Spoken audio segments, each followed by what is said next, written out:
Hi there, this is Derek from Pacific Coast Auto here in Japan, and this is one of my first videos after being sick, so sorry that I got sick, and welcome me back. We're going to be making more regular videos more often, and so hopefully this brings people back to the channel, because even 2 weeks off I've seen a dip in the performance of the channel. Okay, so today I want to talk about the AE86 and the reasons why I love that car. Now, that car is a very popular car right now, and somewhat undeservingly popular. People really, really like the car, and people who don't like the car are pulling their hair out wondering, why do people like this car? And especially in today's day and age, because the car is ancient technology. It's basically 1960s tech for the chassis, and then the engine is quite modern by, I guess, mid-80s standards. But nothing super fantastic. It wasn't like, you know, during that time Honda was already putting in research and development into their B16A engines, which, you know, they're above and beyond what the Blue Top 4AG engine of the AE86 was. And so this car, you know, it's a very good car. I really, really, really like it, but I wanted to explain why I like it and why this might be different from the reason why most other people like it. Now, my wife has owned 2 of them, and I've used them as daily drivers for about 2 years, and I sort of fell in love with the cars before drifting was even known. People didn't even know what to call it back then, and before Initial D came out. I mean, technically it did come out, but it was really unknown during the time that I owned it, which was very early 2000s, like 2000, 2001. And so, first off, the driving of the car. Let's talk about the power. It's 115 horsepower. It's rear-wheel drive. The chassis is made out of spaghetti, wet spaghetti, not even hard spaghetti. So when you drive the car feels really floppy. When you give the car gas, you're going to be beat by, even Camrys of that day could beat the AE86 in a straight line. So, if you look at everything on paper, it doesn't really add up. And this is part of the reason why everybody hates on the car. They think 115 horsepower in a boxy Japanese design with rear-wheel drive and a live rear axle. Excuse me. So the US version ones and the Canadian version ones were like, I don't know the statistic, but it was like 90% of them had no LSD in them. Nearly all of them. In fact, I've never seen one that actually had the stock LSD, which was available as an option, but, you know, people didn't know what an LSD was back then. You know, especially new car buyers. Of course, nowadays, with the popularity of drifting, everybody knows what it is. Limited slip differential makes it so both your rear wheels will spin. But even cars like, you know, a lot of the Mustangs at the time, you could get Mustangs with the LSD, but they weren't the norm. And, you know, manufacturers didn't want to put the extra money into a car that isn't going to get the extra payout on it. And if people don't know what it is, then, you know, they're not going to pay extra money for it. So, the AE86, the first time I drove one was on the test drive of the one that we actually bought. This one was listed for sale at 2,400 Canadian dollars, which at that time was roughly about 2,000 American dollars. And this is about what they sold for back then, if you could find one for sale, because they were never really popular in America and Canada. People didn't like them when they were brand new compared to the Supra, the Supra was only like $2,000 more expensive than the 86 when it came out. And so people are like, Supra, it's got 200 horsepower, and this 86 has 115, you know? For a lot of people, it just wasn't an equation that would add up. So taking the car for a drive, for me, it was instantly recognizable as something special. Oh, that guy, that was not cool. Okay, anyways, so as soon as you step into it, you sit into the seats, the high bolstered seats. They have a little pump on the side. You can pump up your lumbar support. They have an adjuster for the side bolsters to pinch you in. And And, you know, sitting in the car feels cool. The gauges are right in front of you. You've got a big tach and a big speedometer. You start up the car, and for an 80s car, it's quite quiet. Now, by today's standards, it's a noisy engine. It's pretty known to be noisy. And part of it has to do with the internals of the engine being solid lifter engine, is clackety, and, you know, you're supposed to adjust your shims at, you know, 30,000 or 50,000 clicks. And this one that we drove had 196 on it when we first bought it. Had a little bit of rust on it, but just the feeling, the very first feeling of driving that car was very, very special. And I remember we drove it for about 5 minutes and stopped at a stoplight, and I just turned to my girlfriend, who is now my wife at the time, and I said, this car doesn't want me to stop driving. It's like asking me, continue driving me. The power steering is not over boosted or under boosted, and very communicative for, you know, an 80s power steering system. The brakes are good, the throttle's good. Your revving goes up so quickly in the first gears. You get all your power late in the RPM band. And, you know, for most people, they don't like that. Most people think, I want to get my power early in the RPM band. You know, like 3,000, I don't want to have to wait until 5,000 for it to come in. But there's some special charm in having a car that has power only at the end of its RPM band. Because, you know, a 1.6 liter engine, 16 valves, and it even had a quirky little intake system that would speed up the intake on lower RPMs so that you would get better fuel economy and easier to drive in the city, the TVIS system, if you're aware of that. And so the car gets really good fuel economy for an 80s car when you are at like under 4,000 RPM. But then if you go over 4,000 RPM, the engine feels very lively.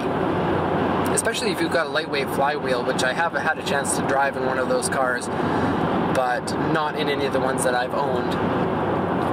The Japanese spec ones, many of them come without power steering, which probably would be good for driver's steering feel, but I think I would still prefer a power steering model because, I guess unless it was a race car. It's personal preference, really. And so got out of the car, and we told the guy, we want to buy this car, or, you know, how about two grand? And he was like, well, I'm going to show it to someone else this afternoon and see what he says. And then, you know, it just dawned on me, I got to buy this car. And I said, you know, this is the only time I've ever tried to buy a car without, and actually paid the asking price. And I said, you know what, $400 difference, I'm just going to give you the money if you give me the car now. And so we ended up buying it, and I guess the rest is history for that. The more I drove the car, the more I liked it. Now, this car had stock suspension on it, and the car leans over a lot when you go around corners on stock suspension. But the funny thing is, the car doesn't really... The car gets a lot of grip for the type of setup it is when you're going around corners, even though it's leaning, which is really weird for a car with McPherson struts and, you know, a big beam axle in the rear without independent suspension. But I think the fun thing is that when the car does lose its traction, you lose traction in the front first, and then you lose traction in the rear. And so you're never really at risk of spinning out in that car, unless, I guess, like, if you turn left and then turn right away and all of the weight shifts as you're going around the corner, then you're going to spin out. But people who do that are kind of idiots, and so the car is very user-friendly for people who don't know how to drive rear-wheel drive, I think. So, I mean, before you start losing traction in the rear, it tells you, you're going to lose traction, you're going to lose traction, are you sure you want to do this? Are you sure? And then, you know, it's kind of like, Who Wants to Be a Millionaire? Or, is that your final answer? And then if you keep going, then you can slide the rear. And so that's something that even in today's cars you don't really get, because cars these days are manufactured to not lose grip, and then when they do lose grip they have traction control and whatnot, but they're still engineered to a certain standard that cars back then weren't. And then back in the 80s, these cars were really dangerous. Most cars, if you didn't know how to handle them, you're going to crash and you're going to die. And the 86 was not really like that. Now, to be honest, the 86, you will die if you get into a crash in that car, because the car is basically made out of spaghetti, and the car is floppy, and chassis bracing does make it a lot better. The car is still competitive in racing these days, and that says a lot to what the car is capable of. But you know, a lot of extra engineering has gone into that car that wasn't the case back in the 80s. You know, the car has kind of improved into a better car now than it was in the past. And so we got the car, and then I found out about Initial D about a year after we got the car. And so I watched all the episodes, and Initial D is awesome. It's a great anime, and if you're a car person and you haven't seen it, you really need to, because the show is really, you know, I don't like anime really at all. I'm not into that, and it's kind of something that I borderline despise, actually, because it's part of this fantasy world that so many people are stuck inside and whatnot. It's just really weird to me. But you know, Initial D, you know, it hits the right spot for me, because being a car nerd, and the person who wrote it was a car nerd too, and so there's a lot of technical parts that you wouldn't get in a show that weren't made in Japan.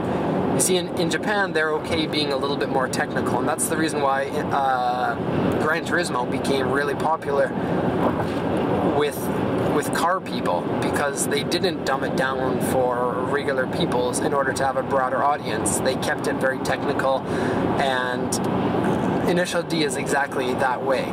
It's a very technical show. They explain a lot of things that only car people will understand. Like, for example, in the first series or first season, they talked about the misfiring system, which is used in rally cars so that it injects fuel into your exhaust system, and then the heat of the exhaust system will combust the fuel, and it will keep your turbocharger spinning when you're not applying the gas, so that right when you get on the gas, then you've got your boost. And things like this are just, you know, in every episode they're explaining things like this, and the show is cheesy and it's got kind of stupid music, but you know, that's part of the charm of it, and it's still a really good show, and I recommend that you buy it. But the thing is that show really increased the popularity of the 86 to the point where people love that car, and I think they don't really understand the charm of the car. They're kind of seeing it as the visual icon more so than the car as just an automobile. And so this happens to a lot of cars. In particular, the E30 M3 is very similar. It has a story very similar to this.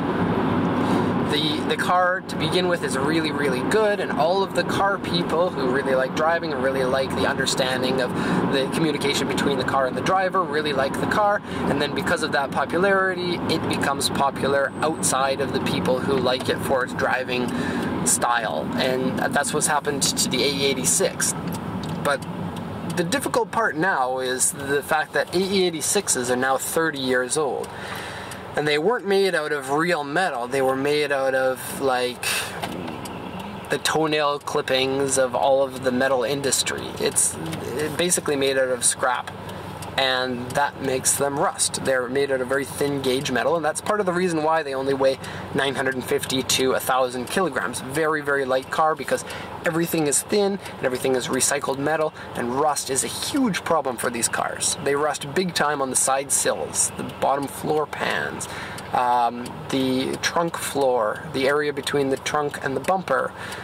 The back hatch rusts big time. All around the fenders rust. And this was a problem back in 2000 when we used to have ours.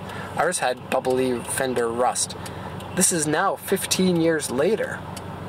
And, you know, these cars have gone through the phase of being rust repaired and then rusting again. And then being rust repaired and then rusting again. And rust repair is something that is almost never done properly. To do rust repair properly, you need to cut the metal out, and then you need to put new metal in. And as soon as you put on body filler, you know you're going in the wrong direction there. And I'm not somebody who's a professional at doing body repair, and there are cases where body filler is necessary when you're doing rust repair in a car, but that's not how it's usually done. Usually it's angle grinder, filler, paint, and that's not suitable for this type of car, because the rust will come back and it'll push the body filler out and it'll crack it. And just, you know, the amount of bad rust problems on that car is an issue. And now, because so many people love the car, everybody wants to buy one. But and there are lots of them in Japan. They're all over the place here in all sorts of different conditions. But the price is really, really expensive. Now, I've probably mentioned this before, but the R32 GTR and the AE86, if the conditions are exactly the same, the price is going to be the same. And this is really strange, because the R32 GTR is a very, very much so higher performance car. It handles better, is much faster, probably not as reliable, but pretty much everything else about the car is better than the 86, other than style, which is objective. You know, I prefer the style of the AE86 because, you know, I'm a child of the 80s and I grew up watching Transformers, and everything cool in my day was boxy and edgy and cool, and, you know, looking back it's not, but you know, if you're an 8-year-old and you're watching Transformers and you're watching WWF, you get a sense of nostalgia about that era, and the boxy cars kind of deliver on that. And so, you know, the car sells for way more than the car is worth, just from a mechanical standpoint. And so you pay probably half of the value of that car you're paying for just the style of having an 86. And this is probably going to get worse. As cars get older, especially cars that are loved, as they get older, the difference in price between the good ones and the bad ones gets further and further apart. You see increase in price for the good ones. In fact, a good one now sells for more than a brand new one did back in 1983 when they came out. Which is really nuts that happened to a Toyota Sport compact car, because that hasn't happened to Porsche 911s of the era. And so, really strange. The crappy ones, though, they sell for, you know, $2,000. A really good one will sell for $20,000. And so, is there value in that car? Well, to the right person, yes. If you get a really good one and you take good care of it, your value is never going to go down. This is a car that's always going to be sought after, and it's kind of been immortalized by the anime series that is going to continue to be loved by people. You know, they're redoing some of the old ones and making new movies for it. Even, you know, I don't know, 15 years after it came out, 13 years, I don't know. So that's kind of my feelings on the AE86. It's a complex thing. I would love to own another one because they're just so fun to drive. You know, I drive a 250 horsepower car right now. It's got 4-wheel drive, it's modern, it's a good car, but nothing compared to the AE86, which is 15 years older than this car. Not even close, not even in the same ballpark. And so the sad thing is, I know that to get one that's in a condition that I would like to have, I'm never going to be able to afford that, because, you know, 20 grand, there are other cars I'd like to get more for that money. And so I guess that's that. At the end of the video here, what do you think about the AE86? Is it worth all the hype? Is it a car that you like? If you like it, why do you like it? What draws you to the 86? And have you driven them before? What can you tell me about driving them? So that's going to be the end of the video there. Thanks for watching, and have a good day.